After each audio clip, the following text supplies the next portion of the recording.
हो गया? हो गया? नहीं नहीं।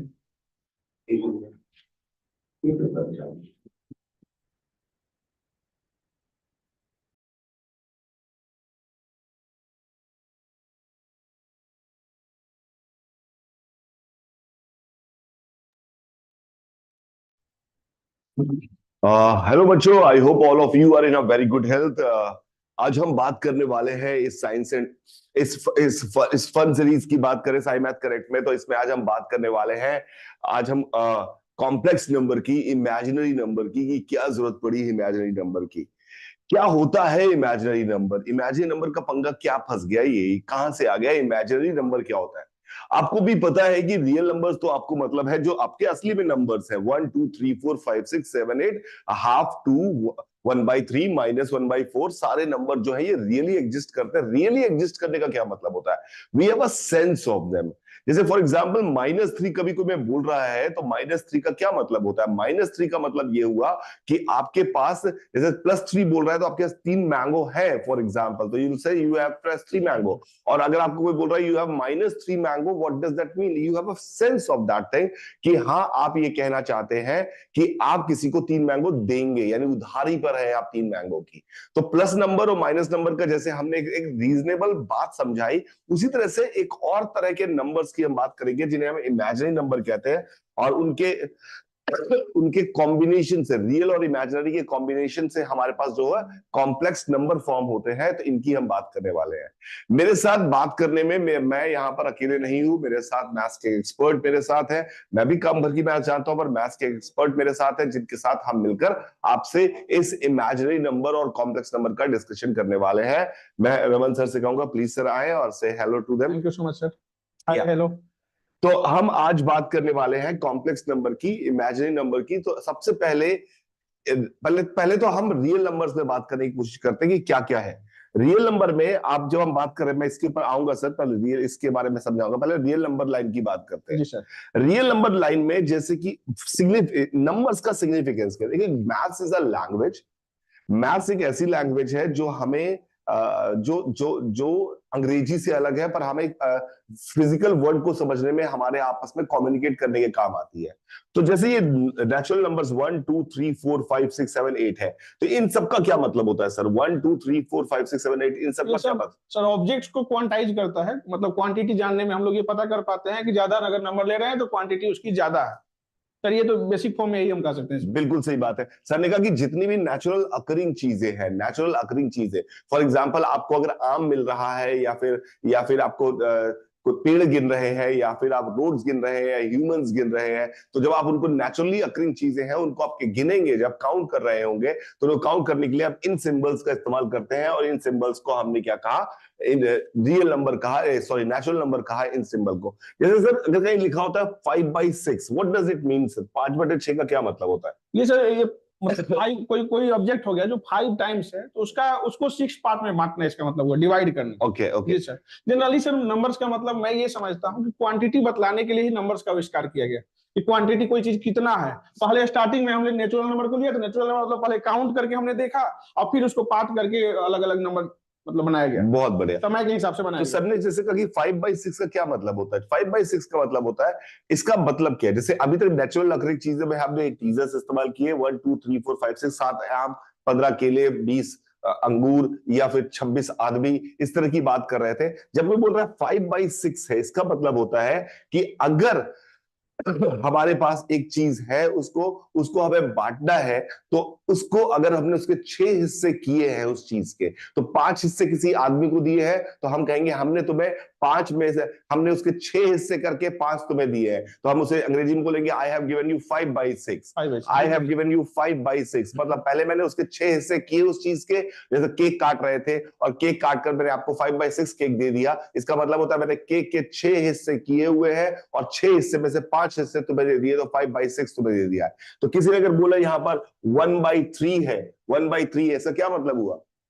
इसका मतलब क्या हुआ कि हाँ, हमने उसके 3 हिस्से किए और एक हिस्सा तुम्हें दे एक दिया, हिस्से ले लीजिए। एक हिस्सा तुम्हें दे दिया। इस तरह से बात की जाती है। तो ऑब्वियसली जितने हिस्से किए गए वो किसी एक चीज के कितने हिस्से किए गए उसे हम फ्रैक्शन की तरह एज्यूम करते हैं। अच्छा, जब आप बांटते हैं फ्रैक्शंस में चीजों को और पूरी कंप्लीट करते हैं तो उस फ्रैक्शन का समेशन जो होता है वो हमेशा जाकर 1 होता है। सर इससे एक पजल याद आ रही है मुझे, जी मैं सर। आपको बताता हूँ। एक बार क्या हुआ, एक गांव था, जी सर। एक गांव में एक आदमी था, वो मर गया और वो मरने के बाद उसकी वसीयत पड़ी गई। तो वसीयत जब उसमें पड़ी गई तो उसके वसीयत में लिखा हुआ था कि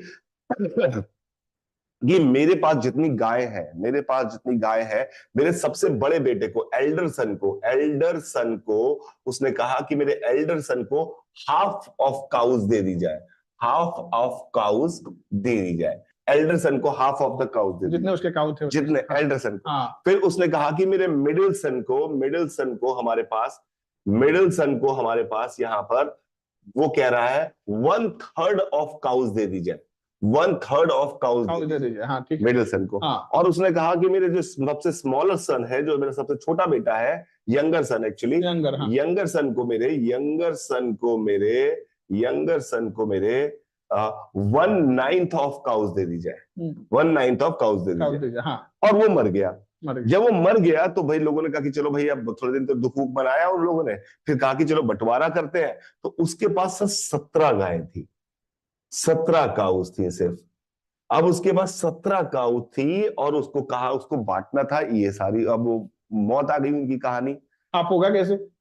हाफ होगा कैसे, हाँ। 1/3 होगा कैसे? काउ मारेंगे तो भाई सब पूरा पूरा समाज उनकी बात लगा देगा, काउ तो नहीं मारी जा सकती है। हमारी नहीं जैसे। तो अब इसका क्या समाधान निकाला जाए, क्या समाधान निकाला जाए, क्या समाधान निकाला जाए? आपको क्या लगता है कैसे बांटे आप? क्या समस्या आ रही है, कैसे बांटे? आप में से कोई बताए मुझे कि आप क्या करें।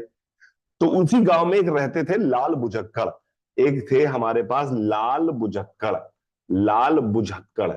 बुझक्कड़। उनके पास बहुत दिमाग था, वो सर बहुत इसी तरह का काम किया करते थे लाल बुझक्कड़ चाचा। वो हमेशा इस तरह की समस्याओं को समाधान कर लेते। अच्छा। तो लाल बुझक्कड़ चाचा ने कहा, आपस में भाइयों की लड़ाई होने लगी, सब पंचायत बैठ गई, पंचायत कह रही अब क्या करें भाई, कैसे बांटे, क्या समझ में नहीं आ रहा कुछ, क्या किया। लाल बुझक्कड़ चाचा ने कहा छोड़ो कोई बात नहीं, बवाल ना करो, मेरी एक गाय तुम लोग ले लो, अच्छा। मेरी एक गाय तुम लोग ले लो। तो लाल बुझक्कड़ चाचा ने अपनी एक काऊ इनको पकड़ा दी, लाल बुझक्कड़ चाचा ने अपनी काऊ एक इनको पकड़ा दी। तो अब इनके पास लाल बुझक्कड़ लोग कहते हैं, वाह वाह लाल बुझक्कड़ कितना अच्छा आदमी है, कितना बढ़िया है, अपनी गाय दे रहा है। तो लाल बुझक्कड़ चाचा ने 18 गाय कर दी। अब 18 में एल्डरसन को कितनी देनी थी सर? हाफ। हाँ, तो तो कितनी? 9 उसको मिल जाएंगे तो पहले वाले। 9 इसको पकड़ा दी सर, सही है। मिडिल सन को कितनी देनी थी सर? 1/3 हो जाएंगे। 1/3 6 हो जाएगा, 18 है। 18 का हाँ हाँ, ठीक है। हाँ। तो कितनी दे देंगे सर? 6 दे दिया, 6 इसको हो दे जाएगा। दिया। हाँ। इसको कितनी देनी थी सर? 1/9। यानी 2 काऊ इसको दे दी। तो इन्होंने 17 काऊ बांटी और अपनी काऊ लेके घर चले गए। लाल बुझक्कड़ चाचा अपनी अरे काऊ तो लेके आए थे और अपनी काऊ लेके वो घर चले गए, क्योंकि इन्होंने 17 काऊ बांट भी दी और इन सबको खुशी भी मिल गई और वो अपनी काऊ लेके बाहर चले गए। गजब। तो ये लॉजिक क्या था? इसका लॉजिक ये था कि जब भी आप किसी चीज को फ्रैक्शन में बांट रहे होते हैं तो उन अगर आपने पूरी चीज बांटनी है तो उन सबका समेशन जो होना चाहिए वो 1 होना चाहिए, तभी आप बांट पाएंगे। लेकिन इसमें अगर आप समेशन इसका करके देखेंगे तो ये आएगा 17/18। तो 17/18, तो इसका मतलब है उसने 18 काऊ में से 17 काऊ बांटने का खेल खेला था और उसका 17 ही काऊ थी, पर 18 काऊ को लाए कहां से? इसलिए लाल बुझक्कड़ ने दिमाग लगाया और उन्होंने एक काऊ अपनी एक्स्ट्रा डालकर ऐसे काम कर दिया। तो this is the meaning of the real number. और उसके बाद हमने बात की उसमें फ्रैक्शंस का क्या मतलब होता है। अब हम बात करते हैं सर ये निगेटिव नंबर। जैसे अगर कोई बोल रहा है -4 है, तो -4 का क्या सिग्निफिकेंस है? -4 तो कोई नंबर होता नहीं है, -4 कैसे कोई चीज रियली अकरिंग करती है? -4 क्या होता है? तो हमने अब भाषाओं के लिए चीजें बनाई हुई है। तो -4 क्या रिप्रेजेंट करता है सर? फील को, मतलब फीलिंग ही है एक तरह से। जैसे हमारे पास अगर कोई धन है, प्लस में है, तो को देखते हैं कि हमारे पास है। अगर हमारे पास नहीं, किसी से उधार ले लिया, हाँ। और तभी भी हमारे पास है, लेकिन हम ये फील करते हैं कि नहीं, हमारे पास दिख तो रहा है लेकिन है वो किसी और का, मतलब हमने कर्ज लिया है। चीज को बस पहचानने के लिए हम निगेटिव साइन लगाते हैं। बहुत बढ़िया। तो बेटा जो असली में तो नंबर सिर्फ इतने ही होते हैं, काइंड ऑफ ये भी तो नंबर असली नंबर तो नहीं है। रियल नंबर तो यही होते हैं जो हमें नंबर यही होते हैं, बिल्कुल। नंबर। अब माइनस क्या था? हमने एक तरीके से समझाने की कोशिश की कि भैया हमारे पास 2 चीजें इंफॉर्मेशन थी। अब जब मैं माइनस में कोई नंबर बोलता हूं तो इसका मतलब ये होता है, जैसे कि हर जगह काम करेगा ये काम, कि जैसे कहा मैंने कहा मेरे पास -5 रुपए है। अगर मैंने कहा मेरे पास 5 रुपए है तो मतलब I literally have 5 rupees. If somebody से आई हैव -5 रुपए, तो इसका मतलब मुझे किसी को 5 रुपए देने हैं, यानी मेरा उधार है। तो प्रॉफिट लॉस, ये केवल अगर सेंस इसको, दिखाता है, अगर ये सेंस का। प्रॉफिट है तो ये लॉस है, हाँ। अगर ये लॉस है तो वो प्रॉफिट है, तो ये एक अपोजिट सेंस दिखाता है। जैसे सर ने कहा हाँ, सेंस की सेंस बात, को दिखाता है। हाँ। सेंस की बात करते हैं, तो निगेटिव नंबर एक सेंस की बात कर रहा था। अब जब हम इमेजिनरी नंबर पे बात कर रहे हैं या कॉम्प्लेक्स नंबर पे बात करने वाले हैं, तो इसमें क्या चीज आ गई? इमेजिनरी नंबर भी एक तरह का एक सेंस दिखाता है, एक तरह का एक सेंस डेवलप करने की कोशिश करता है। वो सेंस, हाँ, कॉमन जनता के लिए इंपॉर्टेंट नहीं है। कॉमन जनता के लिए इंपॉर्टेंट नहीं है मतलब, जो कि प्रॉफिट लॉस वाली बात तो कॉमन जनता के लिए इंपॉर्टेंट है, तो हम सबको सिखा देते हैं माइनस नंबर, प्लस नंबर। अब ये थोड़े पढ़ी लिखी जनता है, पढ़ी लिखी जनता जिसको थोड़ी ज्यादा जरूरत आ रही है, तो वहां पर हमने कहा कि एक और तरह के सेंस की हमें जरूरत पड़ रही थी। उस सेंस को रिप्रेजेंट करने के लिए हमने इमेजिनरी नंबर जैसी बात की। फॉर एग्जाम्पल, अगर अगर मैं आपसे पूछ रहा हूं, मेरी बात को समझने की कोशिश करिएगा कि एक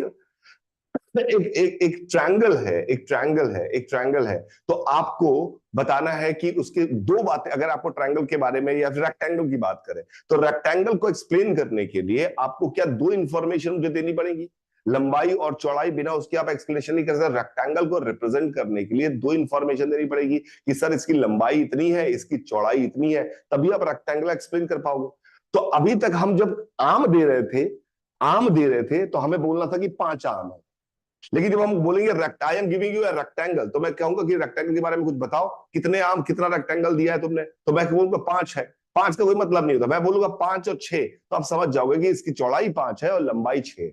ये जैसे कि तभी वो डिफाइन हो पाएगा। तभी वो डिफाइन हो पाएगा। या सर्कल है तो रेडियस होना चाहिए पहले, सर्कल का तो रेडियस से काम चल रहा था, पर रेक्टेंगल देने के लिए हमें 2 नंबर देने पड़ रहे थे। तो हमने कहा कई बार हमें किसी चीज को रिप्रेजेंट करने के लिए एक की जगह 2 नंबर देने पड़ते हैं, और उसमें उस नंबर का ऑर्डर बहुत इंपॉर्टेंट है। हमें पहले से डिसाइड करना पड़ता है कि यार देखो इसका ऑर्डर क्या है। हम कहेंगे कि पहला वाला नंबर जो है वो लंबाई रिप्रेजेंट कर रहा है रेक्टेंगल के पॉइंट ऑफ व्यू से, और दूसरा नंबर चौड़ाई रिप्रेजेंट कर रहा है। तो अगर हमने आपको 6 और 5 दिया, तो आप समझ गए कि आप एक रेक्टेंगल दे रहे हैं जिसकी लंबाई 6 है और चौड़ाई 5 है। तो ये जो है, ये एक तरीके का रिप्रेजेंटेशन है किन्हीं भी चीजों के लिए। अगर हमें 2 नंबर चाहिए तो हमें 2 नंबर देने पड़ेंगे आपको, कि रेक्टेंगल के बारे में जब भी इंफॉर्मेशन पास करनी है तो I have to give 2 numbers. और हम सब ने आपस में डिसाइड कर लिया कि पहला नंबर लंबाई रिप्रेजेंट करेगा, दूसरा नंबर चौड़ाई रिप्रेजेंट करेगा। ये एक तरीका है कहने, ऑर्डर्ड पेयर इसको कहते हैं, जिसको सर हम यहाँ पे क्या कहते हैं, ऑर्डर्ड पेयर कहते हैं। सर ने कहा इसको हम ऑर्डर्ड पेयर कहते हैं। ऑर्डर्ड पेयर है ये, हमारे पास ऑर्डर्ड पेयर है। ऑलवेज पेयर में ही रहेगा, मतलब 2 ही होगा और उसका ऑर्डर फिक्स है। फर्स्ट वाले को हम लोग माइंड में रखना है किस चीज को रिप्रेजेंट करता है, और सेकंड वाला किस चीज को करता है, ये अंडरस्टूड रहता है पहले से। बिल्कुल सही बात है।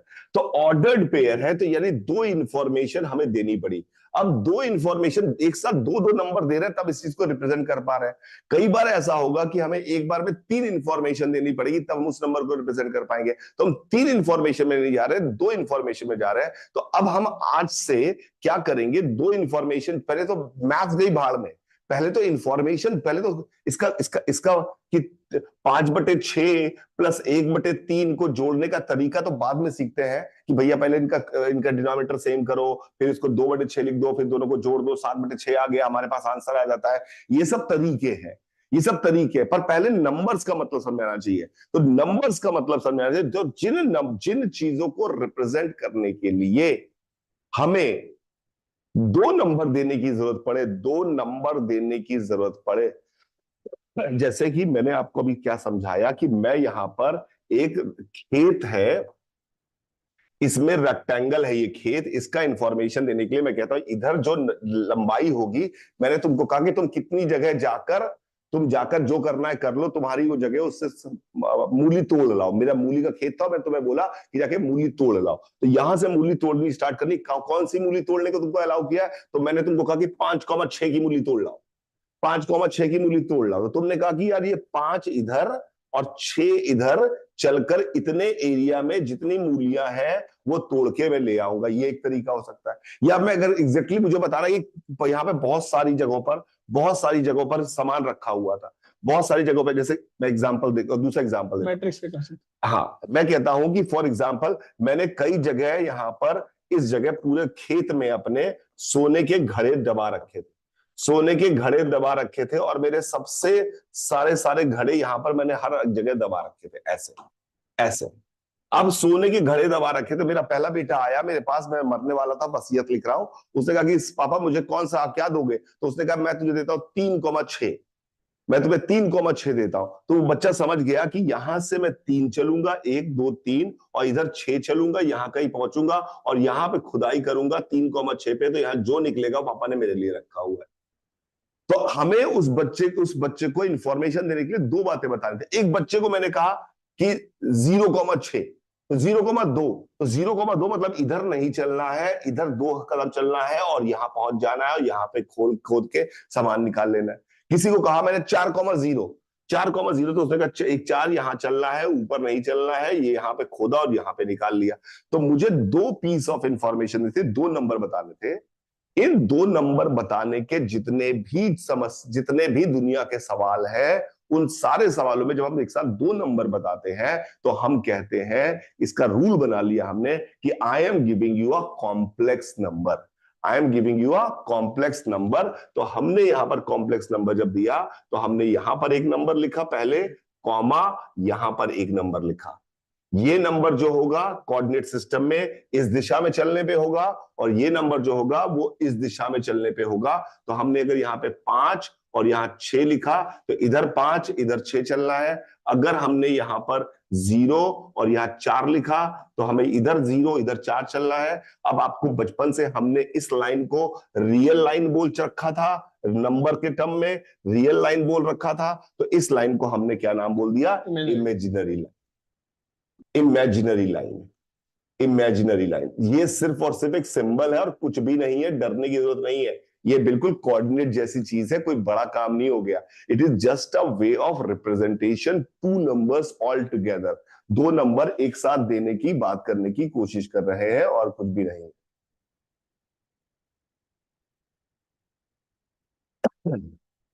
एक बच्चा पूछ रहा प्राइम नंबर को बताइए कैसे, प्राइम नंबर क्या होता है, समझा दीजिए सर, प्राइम नंबर क्या होता है? प्राइम नंबर तो 2 3 5 7 इन सब का फैक्टर नहीं कर सकते हो आप। प्राइम नंबर का मतलब इसको फैक्टर नहीं कर सकते हो, बस इतना ही समझो।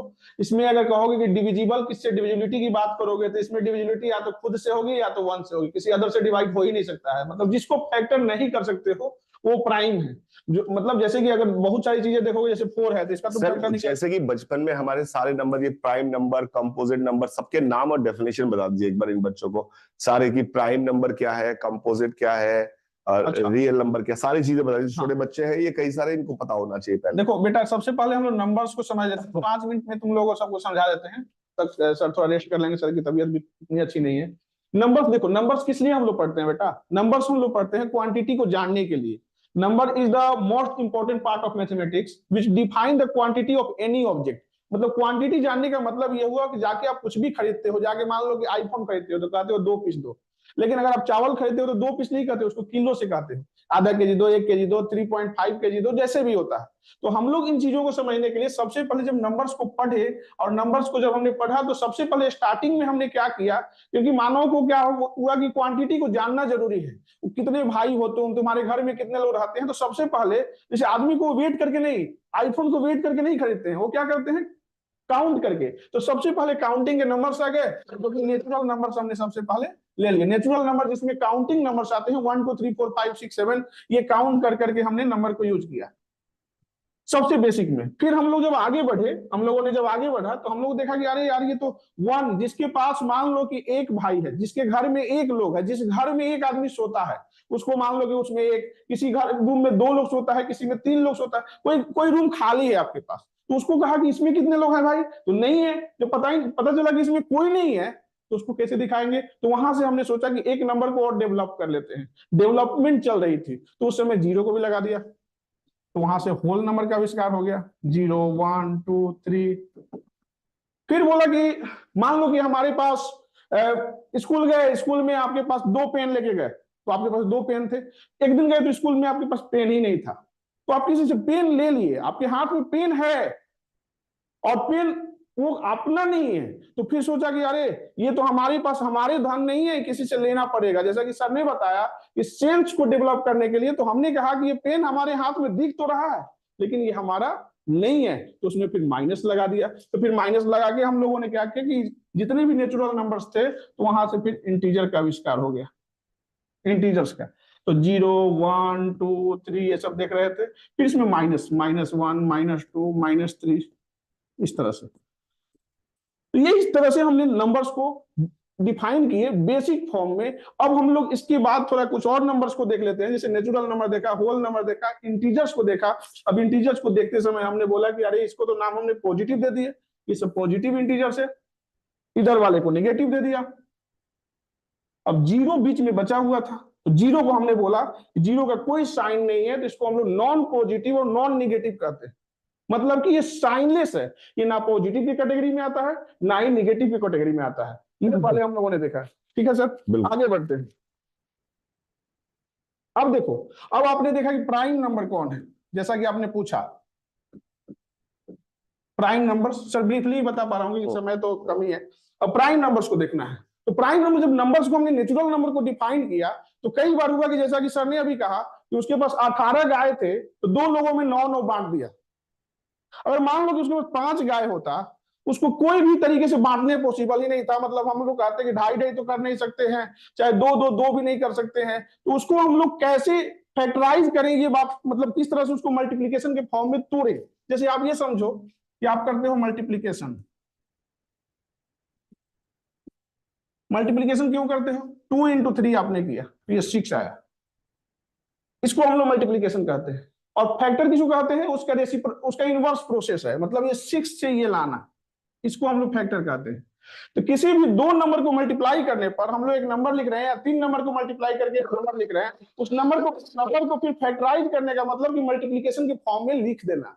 तो ये जो नंबर्स होते हैं, ये जो भी नंबर्स आप लिखोगे 2 3 5 7 ये सब 11, ये जितने भी है, इनको आप फैक्टराइज नहीं कर सकते हो। फैक्टराइज ये करना पॉसिबल नहीं है, तो इन लोगों को हमने प्राइम नंबर के नाम दे दी।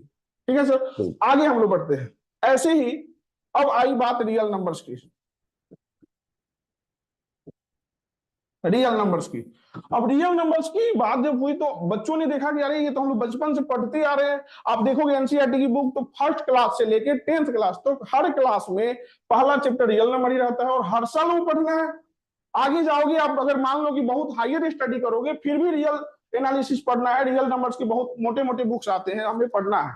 मतलब रियलिटी से आप भाग नहीं सकते, जो रियल है उसमें पढ़ने के लिए अनगिनत पॉसिबिलिटीज है। तो रियल नंबर है क्या? तो हमने क्या बोला कि जब हम लोग नंबर्स को पढ़ रहे हैं तो हम लोग इसमें स्क्वायरिंग पढ़ते हैं, स्क्वायरिंग की बात करते हैं। आप लोग स्क्वायरिंग करते हो। स्क्वायरिंग का मतलब होता है कि सेम नंबर से सेम नंबर को मल्टीप्लाई करना, तो ये 4 हो जाता है। 3 को 3 से करोगे तो 9 हो जाएगा, -3 को -3 से करोगे तो ये भी 9 हो जाएगा। ये सब क्या है? ये सब स्क्वायरिंग की बात हो रही है। तो यहां पर कहानी ये बना कि जिस नंबर को भी हम स्क्वायर कर रहे हैं ये तो पॉजिटिव ही मिल रहा है, जिस नंबर को भी हमने स्क्वायर किया वो सब हमेशा पॉजिटिव मिल रहा है। अगर 0 को ले लिया तो वो 0 मिला, इसको एक साइड रखते हैं। बाकी अब पॉजिटिव नंबर को स्क्वायर किए तो पॉजिटिव ही मिल रहा है, आप निगेटिव को स्क्वायर किए तभी भी आपको पॉजिटिव ही मिल रहा है। तब हम लोग कहेंगे अरे स्क्वायर जब हमने पढ़ा, जैसे हमने यहाँ रिवर्स पढ़ा, स्क्वायर पढ़ा तो हम स्क्वायर रूट भी पढ़ते हैं, तो हमने स्क्वायर रूट की बात की। तो हमने बोला कि अगर हम लोग 2 और 2 को स्क्वायर किए, चलो हम 9 को ले लेते हैं, 3 और 3 को स्क्वायर किए तो 9 आया, मतलब 3 और 3 को मल्टीप्लाई किए यानी कि 3 का स्क्वायर 9 है और -3 का स्क्वायर भी 9 है। जब हम स्क्वायर रूट की बात करेंगे तो 9 का स्क्वायर रूट ऑफ 9, तो ये देखा गया ये तो 2 आ रहा है, एक 3 और एक -3। इस तरह से हम लोग स्क्वायर रूट लाने लगे।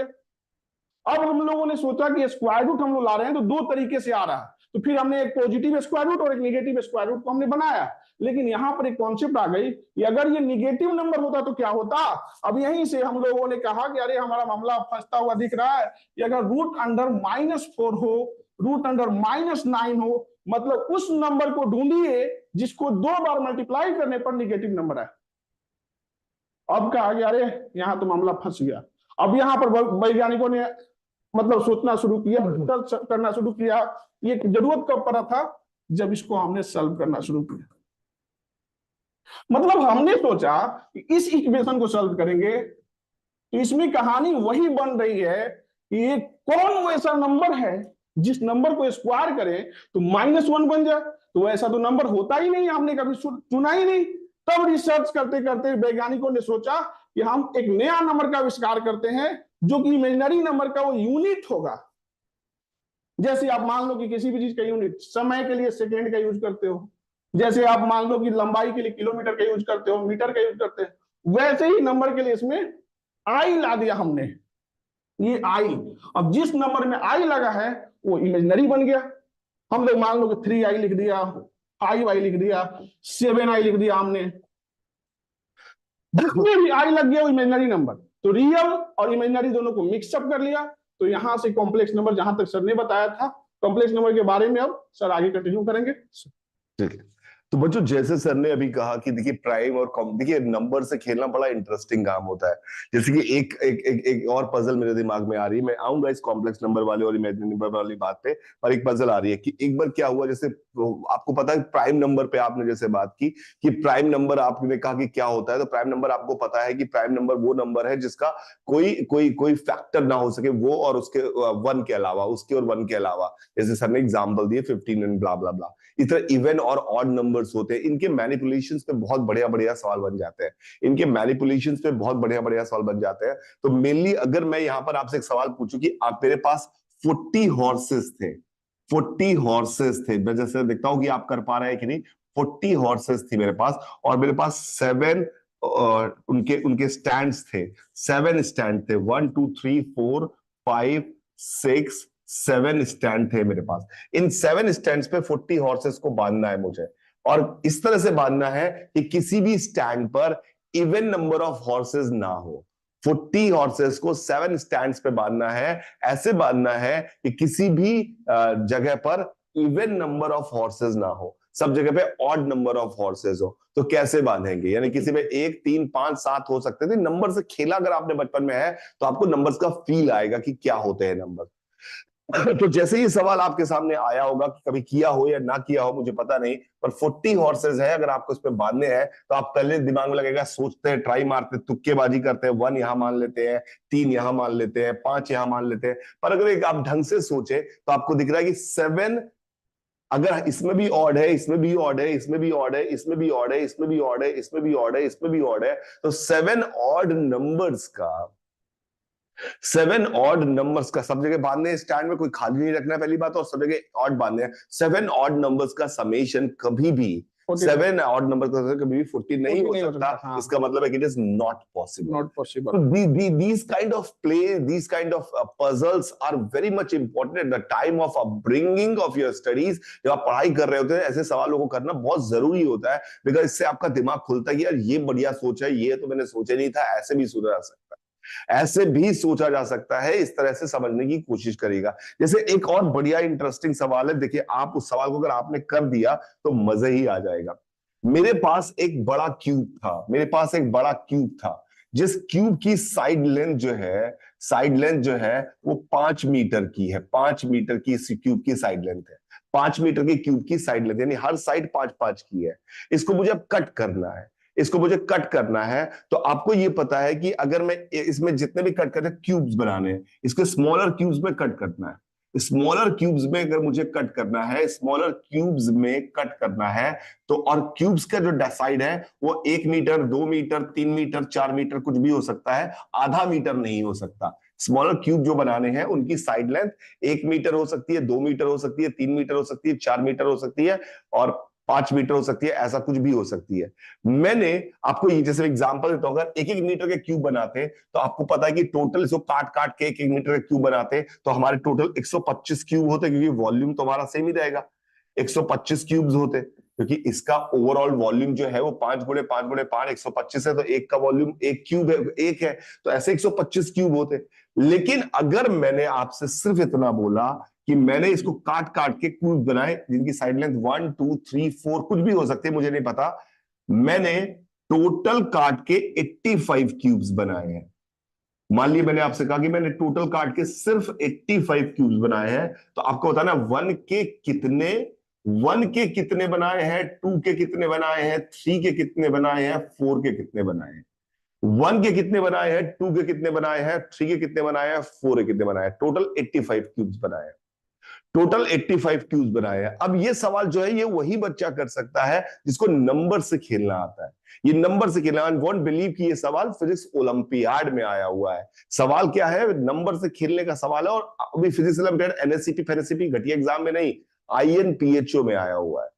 आईएनपीएचओ में इसके पार्ट्स थे, पर एक पहला पार्ट जो था, सबसे आसान पार्ट, जो मैंने आपसे पूछा कि हाउ मेनी, किस तरह से कटिंग करी होगी हमने, इसके बारे में।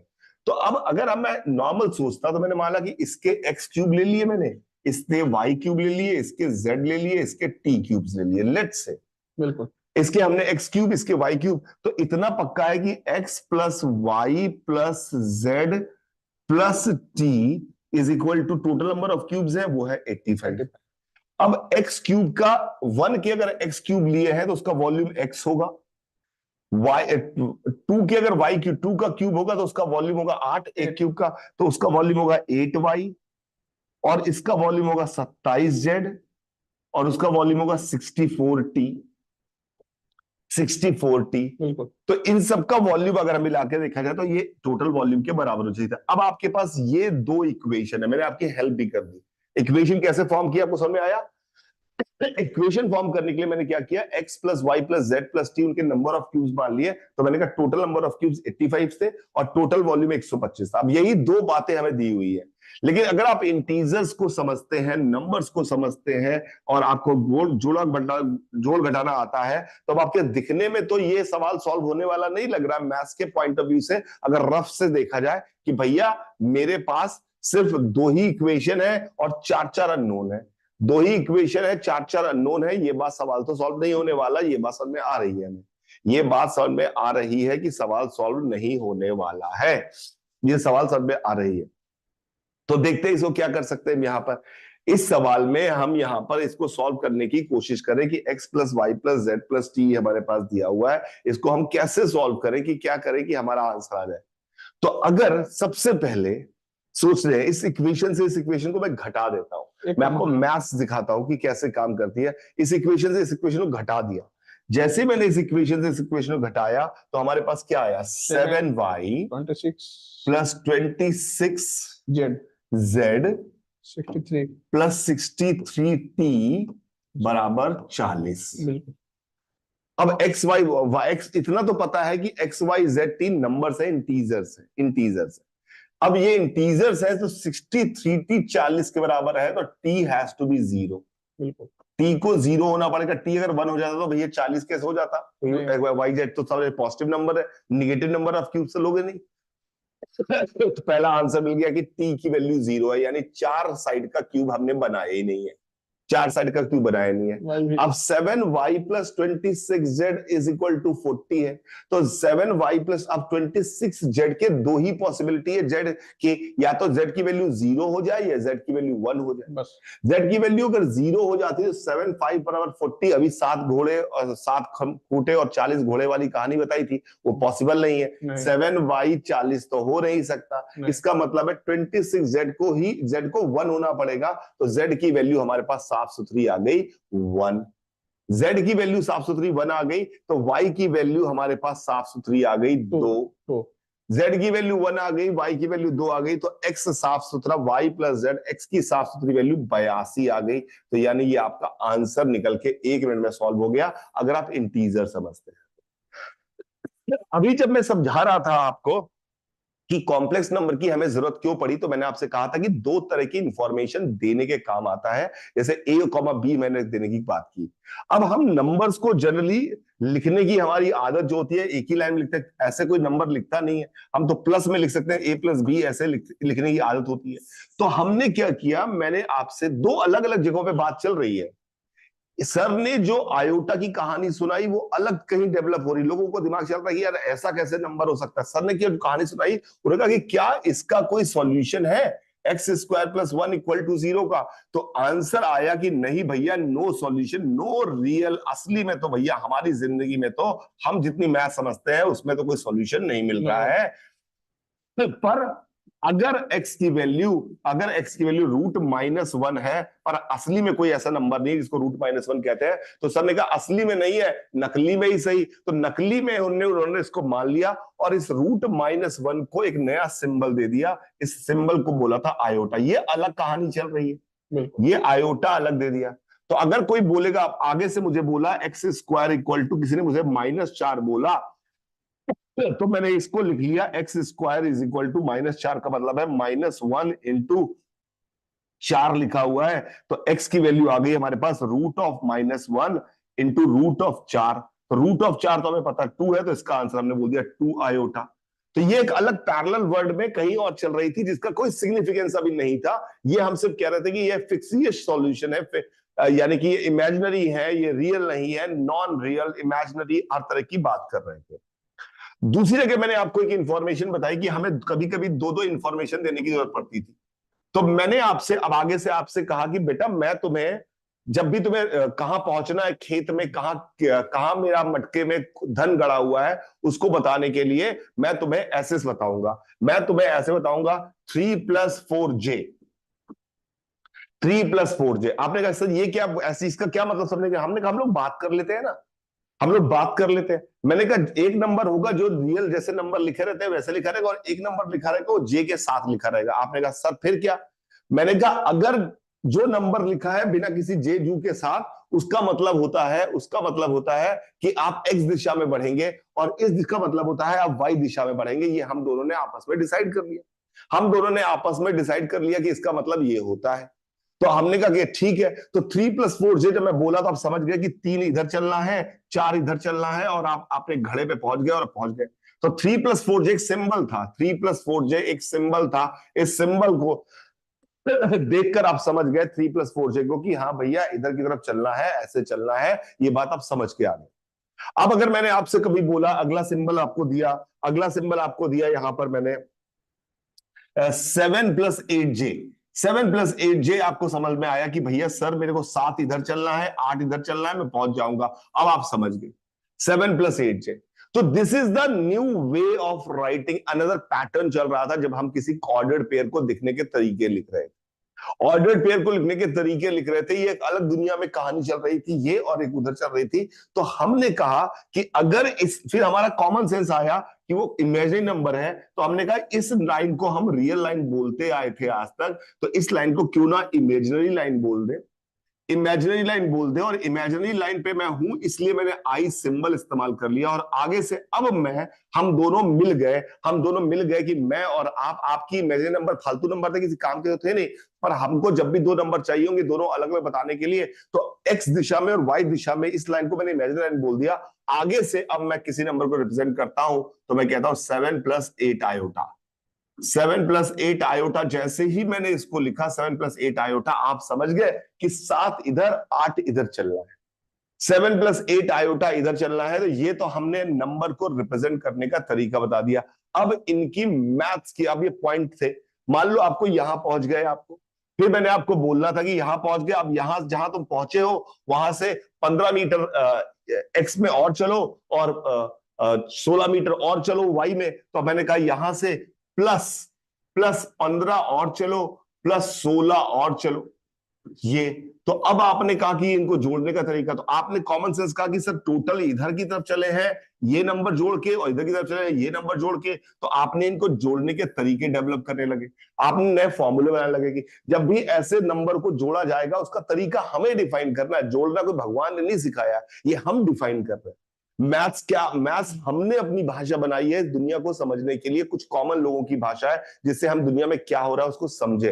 तो हमने इसको जोड़ने का तरीका बताया कि रियल के साथ जुड़ेगा और इमेजिनरी के साथ जुड़ेगा। ऑब्वियस बात है, रियल में चलना और इमेजिनरी में चलना, एक्स में चलना वाई में चलना अलग अलग बात है। तो हमने कहा रियल के साथ जुड़ेगा, इमेजिनरी के साथ जुड़ेगा।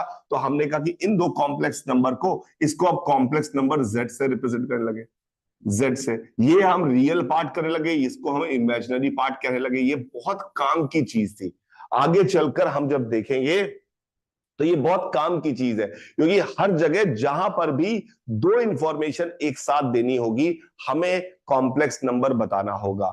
जैसे घरों में आपके जो इलेक्ट्रिसिटी की सप्लाई आती है, उस इलेक्ट्रिसिटी की सप्लाई में हमें दो इंफॉर्मेशन देनी पड़ती है। क्या कि कितनी वोल्टेज आ रहा है, और क्या फेज है, एक एंगल बताना पड़ता है, फेज क्या हो, फेज कितना है, एक एंगल है वो बताना पड़ता है। तो दो इंफॉर्मेशन हमें घरों में सप्लाई देनी है, तो दो इंफॉर्मेशन जब भी तुम्हें देनी होगी तो आप कॉम्प्लेक्स नंबर का इस्तेमाल कर सकते हैं। क्या आप मुझे 3-4 जगह बताइए जिसके बारे में बताने के लिए दो इंफॉर्मेशन की जरूरत पड़े, जिसके बारे में बताने के लिए दो इंफॉर्मेशन की जरूरत पड़े, ऐसी कोई चीज बताइए, कोई चीज सोच के बताइए। कोई चीज सोच के बताइए जहां पर आपको दो इंफॉर्मेशन की जरूरत पड़े।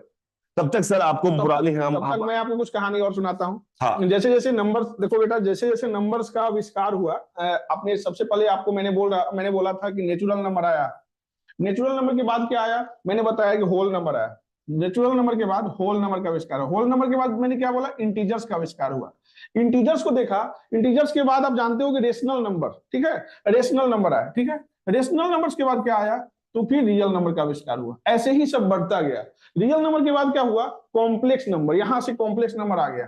तो इसमें क्या हुआ कि ओवरऑल अगर देखा जाए तो एक दूसरे नजर से अब हम लोग देखेंगे। जैसा कि आप जानते हो कि होल नंबर में नेचुरल नंबर लाई करता है, होल नंबर में नेचुरल नंबर भी होता है। जैसे जानते हो कि इंटीजर्स में होल नंबर भी होते हैं, रेशनल नंबर में इंटीजर्स भी होते हैं, और रियल नंबर में रेशनल और इरेशनल दोनों होता है, तो रियल उसमें लाई करता है, ऑब्वियस बात है। तो रियल नंबर जो है, ये रियल नंबर लाई करता है कॉम्प्लेक्स नंबर में। मतलब अब हम लोग जो उन नंबर्स को देखने जा रहे हैं, जैसा कि सर ने बताया कि आपका ये नंबर जो है 5 + 7 आपने लिखा, तो ओवरऑल कॉम्प्लेक्स नंबर, जैसे देखने में आम आदमी को लगता है कॉम्प्लेक्स बोला गया तो कॉम्प्लेक्स होता होगा। देखो इसमें होता क्या है, पहले तो ये दो अलग अलग नंबर्स जो है, एक वो जो असली में लाई करता है, जो रियल है, और एक वो जिसको हमने इमेजिनेशन किया, जिसको हमने सोचा, जिसको हमने अपनी जरूरत के हिसाब से बना दिया। उन दोनों नंबर का हमने कॉम्बिनेशन बना दिया, एक साथ दोनों को जोड़ दिया। ये रियल और ये इमेजिनरी, रियल और इमेजिनरी मिलके कॉम्प्लेक्स नंबर का फॉर्मेशन कर दिया। अब हमने क्या बोला कि अगर हमने फॉर्मेशन ही किया है तो हम लोग ऐसे भी तो लिख सकते थे, 7 + 0i। अगर ऐसा लिखते तो ये भी तो रियल नंबर है, तो ये भी कहेंगे कि ये इमेजिनरी आके इसमें मिल गया, तो ये तो 7 ही लिखा हुआ है, तो हम लोग कहेंगे ये भी कॉम्प्लेक्स नंबर है। ये कॉम्प्लेक्स नंबर है तो ये भी कॉम्प्लेक्स नंबर है, मतलब कि रियल नंबर भी कॉम्प्लेक्स नंबर है। अब आज से हम लोग ऐसा भी सोच सकते हैं कि नंबर्स की अगर बात करें तो सबसे बड़ा अगर कुछ है जिसके अंदर में सब कुछ आता हो, तो हम लोग कहेंगे ये कॉम्प्लेक्स नंबर है। कॉम्प्लेक्स नंबर ही रियल होता है, कॉम्प्लेक्स नंबर ही इमेजिनरी होता है। अब इसमें ये अलग बात है कि जब आप कॉम्प्लेक्स नंबर को लिखोगे, आप कहोगे कि ये कॉम्प्लेक्स नंबर है कि नहीं, तो है।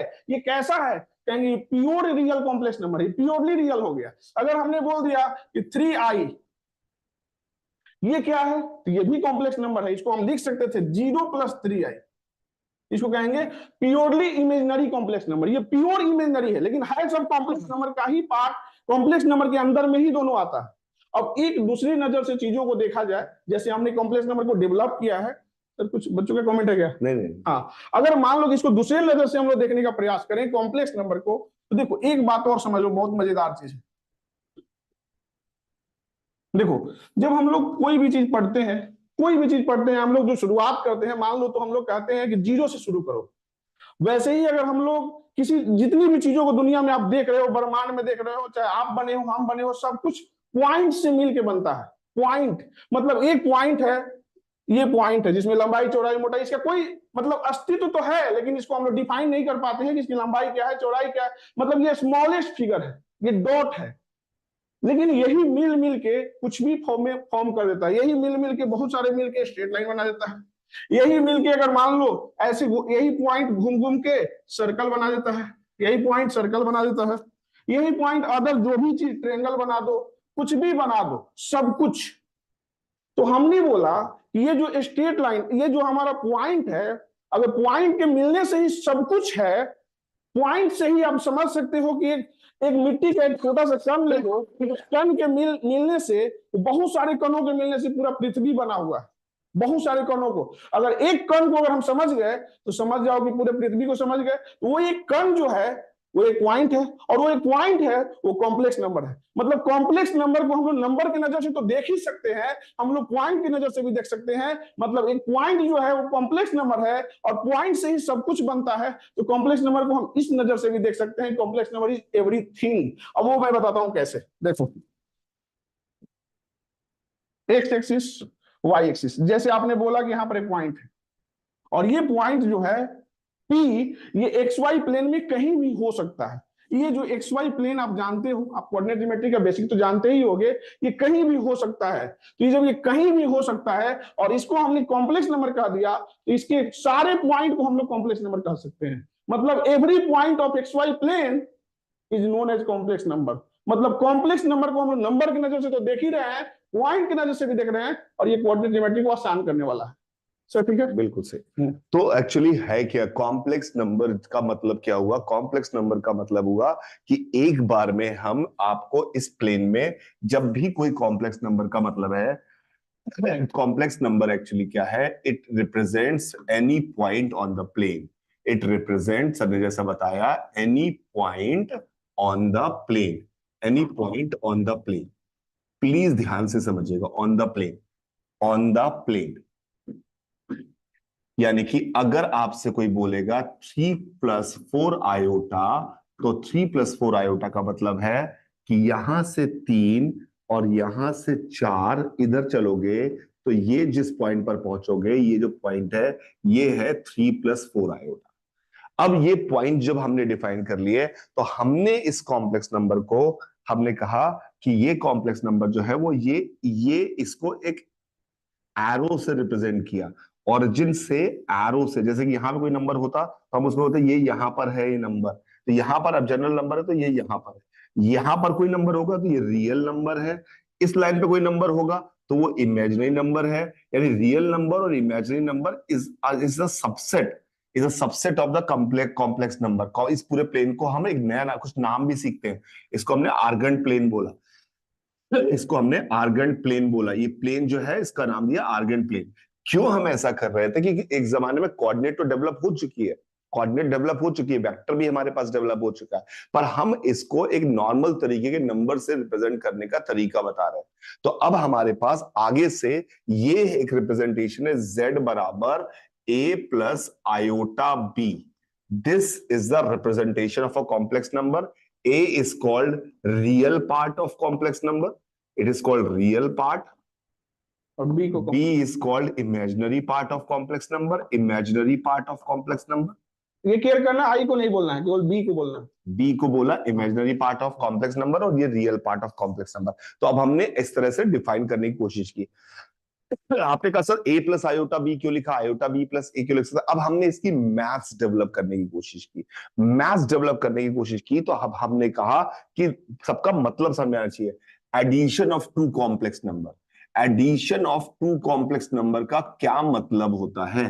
पहले तो addition of two complex number, पहले तो फीलिंग समझेंगे और मतलब कॉम्प्लेक्स नंबर। इसमें इन्होंने क्या बोला कि अगर Z1 आपके पास दिया हुआ है 3+4 आयोटा, और Z2 आपके पास दिया हुआ है 6+7 आयोटा, और आपको Z1+Z2 निकालना है, तो सर ने रूल बनाया कि भैया रियल वाले आपस में जुड़ेंगे, इमेजिनरी वाले आपस में जुड़ेंगे, तो इसकी वैल्यू हो जाएगी 9+11 आयोटा। ये हो गई। इससे अच्छा कॉम्प्लेक्स नंबर के फॉर्म में जो हम किसी नंबर को लिखते हैं, तो इसमें कोई छोटा बड़ा नहीं होता। रियल नंबर में तो छोटा बड़े का फील है कि 4 इज लेस देन 5, ये हमें समझ में आ रहा है रियल नंबर में। क्योंकि कॉम्प्लेक्स नंबर में कोई छोटा बड़ा नहीं जैसी कोई बात नहीं करते। तो इसमें हम कंपैरिजन छोटे बड़े वाला नहीं करते, इसमें हम जोड़ना सीखते हैं। तो क्या है रूल? पहला रूल, एडिशन का मतलब होता है, या सब्ट्रैक्शन एडिशन एक ही बात है, कि रियल पार्ट रियल से जुड़ेगा, इमेजिनरी पार्ट इमेजिनरी से जुड़ेगा। अब इसका फीलिंग क्या है? इसका फीलिंग क्या है? इसका फीलिंग ये है कि आप जहां पर, जैसे पहले आपको इस जगह पहुंचना है 3+4 आयोटा, तो आपने कहा 3 इधर चलूं, 4 इधर चलूं, तो यहां पहुंच गए।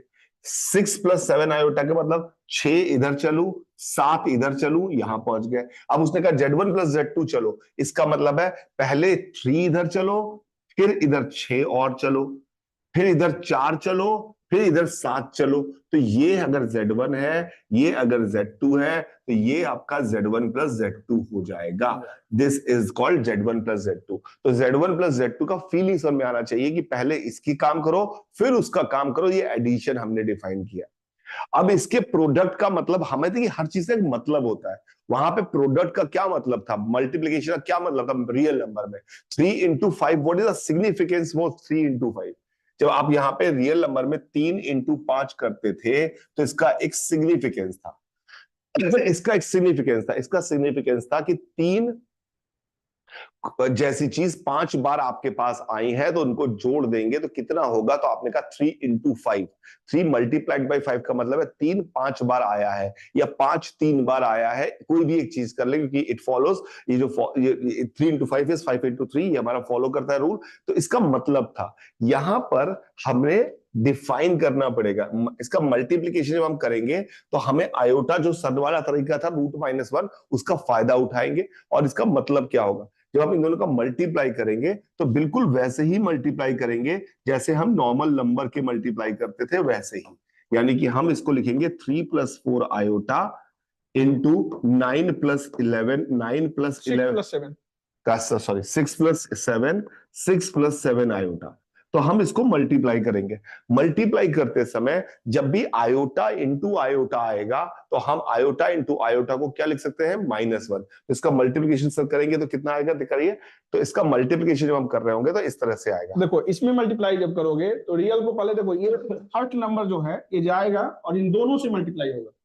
जैसे नॉर्मल मल्टीप्लाई होता है। नॉर्मल मल्टीप्लाई होता है उसी तरह 3 6 जा करोगे तो 18 हो जाएगा।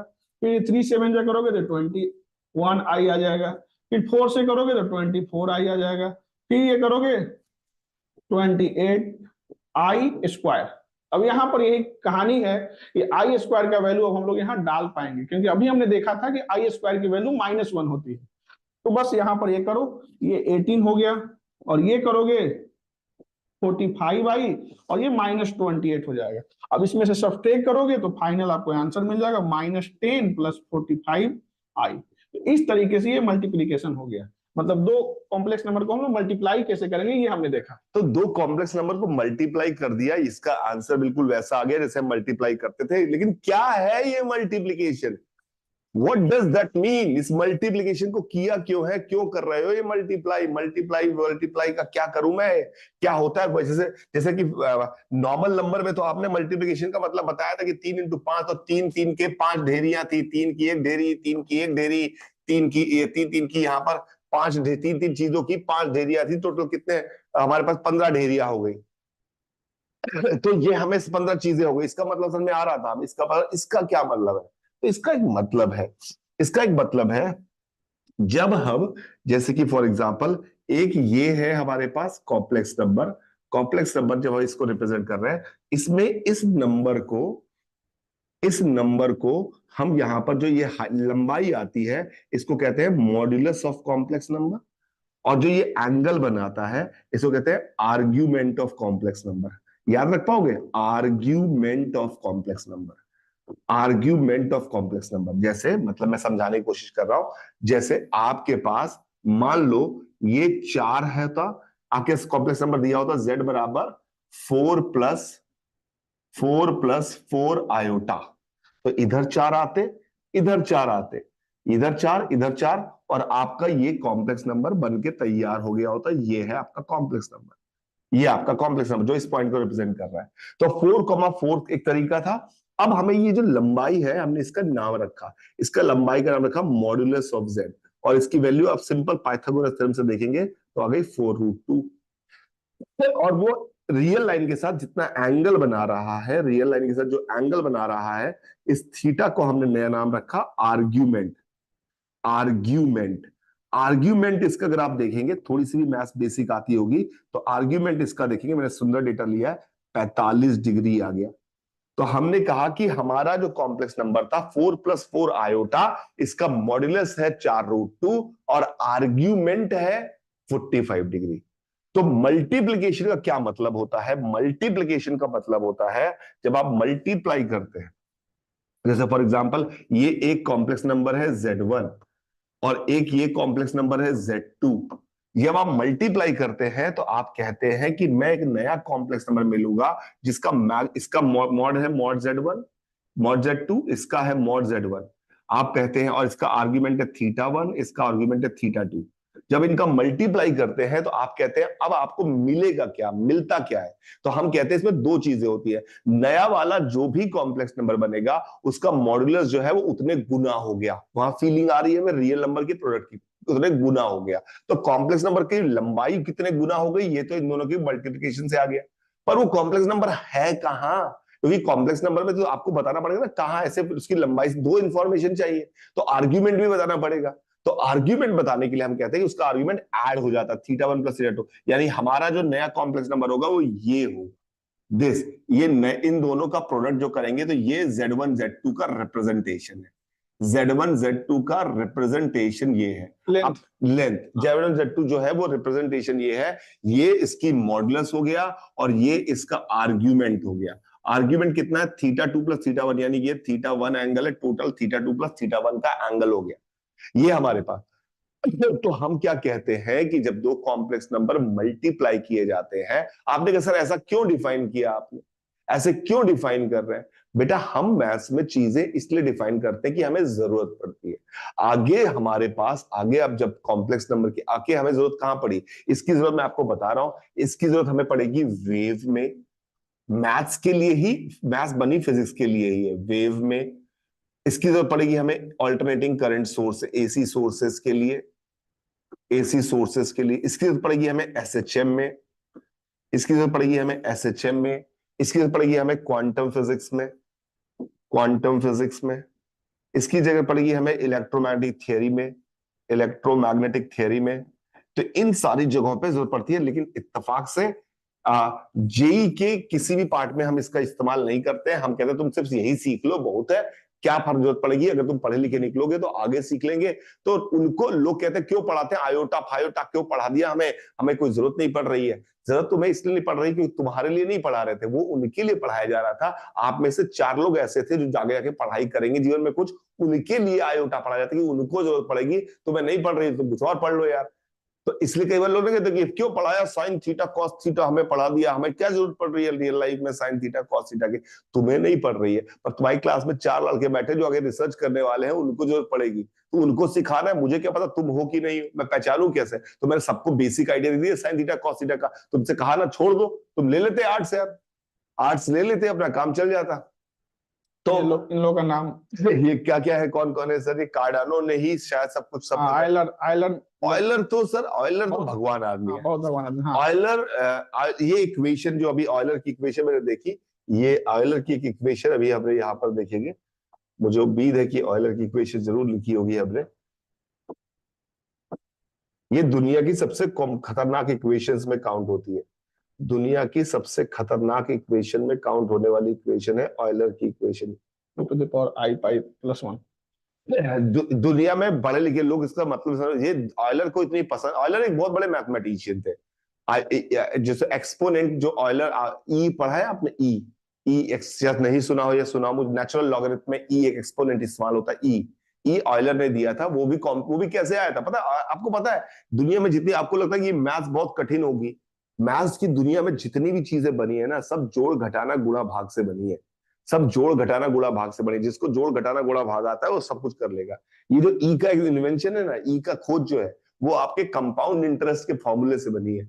बेस्ट कंपाउंड इंटरेस्ट की तलाश में जब ये भागे तो इनको ई मिल गया था ऑयलर को। और ये इक्वेशन इसलिए बहुत बढ़िया है क्योंकि ई एक इरेशनल नंबर है, आई इमेजिनरी नंबर है, पाई इरेशनल नंबर है, इरेशनल इमेजिनरी रैशनल मिलकर एक रियल के साथ मिलकर जीरो बना देते हैं, रियल को नलीफाई कर देते हैं। ये बात सोचने में बहुत अजीब लगती है कि ये क्या बात कर रहे हो, जो है ही नहीं वो उसने सही है को गायब कर दिया। तो ये सोचने में, हमारे रियल लाइफ के सोचने में हमें लगता है कि फिजिक्स फेल हो जा रही है, सब कुछ फेल हो जा रहा है, इसलिए बहुत मुश्किल लगती है। ठीक है, अब हम 1 घंटे बाद मिलेंगे दोबारा। अब हम इस सेशन को यही कंप्लीट करते हैं। आई होप आपने एंजॉय किया होगा और आपने थोड़ा बहुत तो जरूर सीखा होगा। अब हम 1 घंटे बाद जब मिलेंगे तो हम आगे जो बात करने वाले हैं वो बायोलॉजी में बात करने वाले हैं, मेरे साथ बायोलॉजी के सर रहेंगे, और जिसमें हम बात करने वाले हैं मोर्टेलिटी की। कई लोग, इज इट पॉसिबल कि हम मरे ना, ऐसा हो सकता है क्या, क्या हो कि हम मरे ना, क्यों मरते हैं, क्या होता है, इस सारे बारे में बात करेंगे। बाय बाय सभी को, enjoy life, we find it enjoyable, otherwise make it, bye bye bye bye bye. 1 घंटे बाद दोबारा मिलते हैं बच्चों। Thank you so much watching.